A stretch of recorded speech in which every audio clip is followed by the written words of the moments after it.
Hey guys, welcome to our last complete outcome. We just have one more unit left, but the very last one is one that overlapped from Foundations 20, and I won't be able to get through all of that, but I'll be able to get through some of it and give you your final exam review by the time we're finished on June 11th, and that of course is without Friday, so looks like we're in pretty good shape and I don't have to do anything more than I normally would do if you were here. So this one's one of my favorite outcomes, and I highly recommend, if you have a protractor, to get one of those. So we'll just start here with the introduction. This kind of goes way back. Angles in standard position. This is going to be new, definitely not complicated. I'm going to slide it over here just so I can read this to you and you can follow along. So an angle is said to be in standard position if its vertex is at the origin, so that's where the two rays meet, and the initial arm is placed on the positive x-axis. And if you are continuing with Pre-Calc 30, this unit is very, very important, because I know there are lots of outcomes in the Pre-Calc 30 that are trigonometry. So it says draw the following angles in standard position. So we're going to start with, and I just have a little ruler here. So we're going to start with the initial arm being on the x-axis here. And then I always insisted on using a protractor because sometimes the estimates don't go very well, right? So 0, 10, 20, 30, 40, 50. So I just put a little mark up there, which you can see. It does not need to be drawn that large, but that just will give you a more accurate, there we go. And then we put the arrow this way. Arrows going the other way are negative, which you will learn about if you end up in Pre-Calc 30.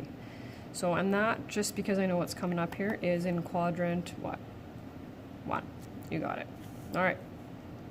Moving on, 105. So depending on how you want to do this, you can do this. I think I might just use this as my ruler too. There we go.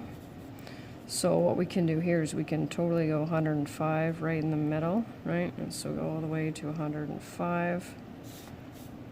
It's right there. I'm going to have lots of little dots on here by the time I'm finished.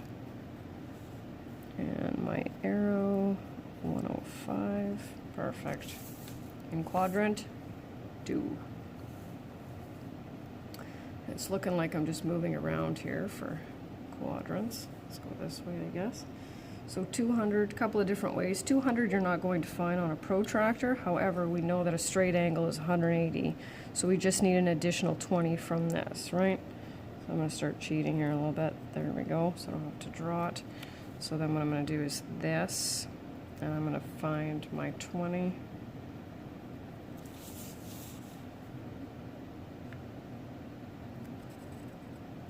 Draw that, and that is in quadrant 3. And then this last one, 355. How many degrees are there in a circle? 360, so it means we're just 5 degrees short of a complete circle. So normally that's the way that I would do it, is I would line it up here, and I'm going to be drawing on my desk. I'm just going to keep it straight. This one's a little bit tricky. 5 degrees is not a lot. I have to make sure we do those arrows, and of course anytime we're indicating an angle, we've always measured angles in degrees. Pre-Calc 30, you'll see a couple different units, no different than measuring height, for example, in different units. All right, moving on. Angles in standard position can be classified according to the quadrant in which their terminal arm lies. And so what we want to do with this is we want to look at in which quadrant the angles will lie, and this is important for what's coming up. So you'll have to just give me a few days. It's kind of like some bits and pieces of things, and it'll take me a little while before it all sort of comes together. So I'll just give you this. This isn't the completed note. So if we're going to have an angle terminating quadrant 1, it will be between 1 degree and 89 degrees. Right, 90 degrees. The right angle will be right on the y-axis. So this one will be 91 to 179. 180 will be right here, so this is 181 to 269. And then this is 271 to 359. And we do need to deal with angles that are on the x and the y-axis, but that'll be coming up. So this shouldn't take very long. Identify the quadrant in which the terminal arm lies for each angle in standard position. And we need to use Roman numerals for this. So the good news is we only need to deal with 1 through 4. So quadrant. So if I just take a look at this, compare it to my chart, I'm going to go through this fairly quickly. Quadrant 2, quadrant 1, 2, 3, and I didn't leave out 4. So there we go. And we've just got one more page for our introduction. That's reference angles. These are going to be, like I said, incredibly important. And so once I get to kind of really what we need to get to, then we'll be looking at the reference angle. So for each angle that's drawn in standard position, there's an acute angle between the terminal arm and the x-axis. And we have to make sure that reference angles are always positive. And so for any angle in quadrant 1, the reference angle will be itself. So the shortest distance between here and here is, of course, 43. And we use Greek letters for trigonometry. And it's not necessary to know what they are. This one happens to be alpha. But anyway, that's the one that we'll use. And then that way, when I ask you for some things later on, instead of having to write reference angle or ref ang, you can just write this, and then that way I'll know that that's what it is. Okay, so this one now, because it always has to be acute, so it's always between here and here. Well, if we know that this is 149 and we know that this is a straight angle, so it's 180, then in order to get it from here, we take that minus theta, and that's our original angle. So that's kind of like a little bit of a formula.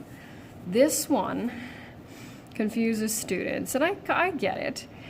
Because what they'll do is they'll take this, so they'll take 270 minus this. Well, that doesn't work. So what you need to do is take your angle and subtract it from 180. We're going to do that later. And then finally, how do we figure out now the distance between here and here? Well, here now we take 360 minus theta. Let me get myself a sharper pencil here. I just waxed my floor actually, so I pretty much don't really have a heck of a lot in here at the moment, but what I have will work. So determine the reference angle for each angle, include a sketch, and show your work. So a sketch means that it doesn't have to be drawn with a protractor. You can if you want, right? So 297, we know that will terminate in quadrant 4. So we've got I'm going to draw it kind of like this. You can see I'm cheating because I'm not using a ruler, but otherwise it'll take me a heck of a lot longer, and I'm pretty sure you don't want to watch me draw lines with a ruler. So there's that. So now what we need to do is we need to figure out the angle between here and here. Okay, and it says show your work, and there's a reason for that. So I know that this is fairly easy, and that's a good thing. But when you see what's coming up next, I hope you'll understand why I'm having you do that. So that means that this, right, terminal arm and the initial arm will be 63.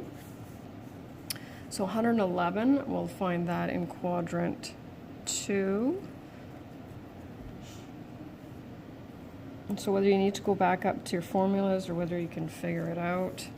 So theta will be, alpha will be, that one's theta, 111, 69 degrees, and the last one, this one's just going to be right over here. I can't even draw it accurately, I don't think. I know that's way more than 3 degrees, but that's okay. So 183, and so remember this time we take, that's what I need to do, I think, next time, because students like to go 270 minus this, and there's no way that's going to work. So I hope that'll help. We'll see how that goes. Okay, getting towards the end. So determine the measures of 3 other angles between 0 and 360 that have a reference angle of 59, sketch the angles on the Cartesian plane. So, and these sketches are so important because, like I said, when you see what we're going to get into, so basically, and I am going to use a ruler for this, so what I need to make sure is that, right, this right here, of course, 59, and then I'm going to do this actually, because then it'll save me a little bit here. And I get to do the same thing there, like that. And so I need to make sure, there we go,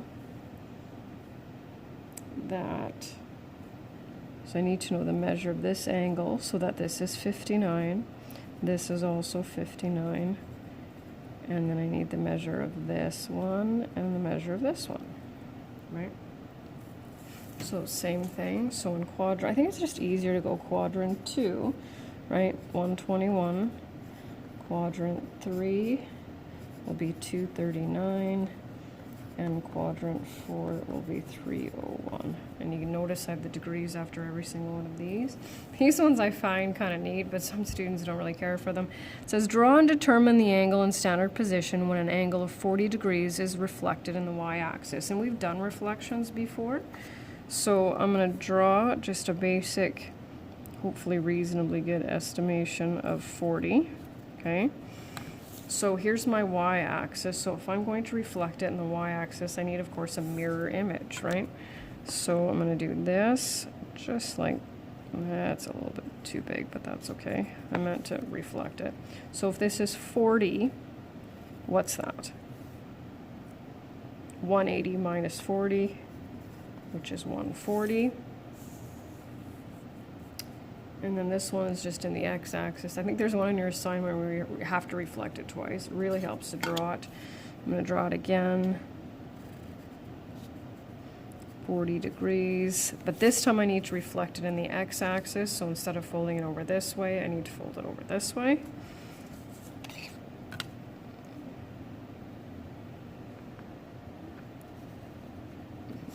And now I need to determine what that is. So if we reflect it, that means we have a reference angle, excuse me, of 40 degrees. And so how do we get this measure? Well, we take 360 minus 40. Oh shoot, I forgot the 0. That is not a good eraser. You get my point. Anyway, lesson number 1.